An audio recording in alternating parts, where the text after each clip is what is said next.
Guys, good morning. May ulam na. Masarap daw ito isabaw. Daw, kasi hindi naman ako nakain yan, oh. Ang laki niya, guys.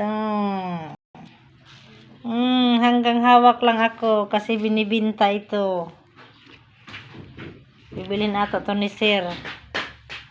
Kaya pina-picture or pina-video. Oh, bilhin na po kayo. Isda-isda kayo dyan. Paborito nila. Ito, nag-request na si Mariel. Vloggers. Bibilihin na lang daw namin. Oh. Yan, oh. Kaso mahal. Mahal ang gasolina. Sarap nito adobo, oh. Ito paksiw. Ito sabaw. I-partner sa pichay.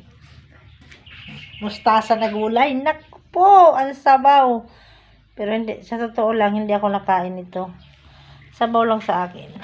Pag may sabaw, okay na. Kayo, gusto nyo? Sa may gusto nito, bili na. Kung gusto nyo mag-order ng isda, mag-PM lang kayo. Bagong kuha to ng aking pamangkin. See? Sarap nito, oh. Ang laki. Adobo. Yummy, yummy. Tagahawak lang ako kasi binibinta to ng pamangkin ko. Hawakan natin kung masarap ba. Nalasahan nyo ba ang sarap? Tama naman kayo dyan. Bakit kayo nakatingin lang?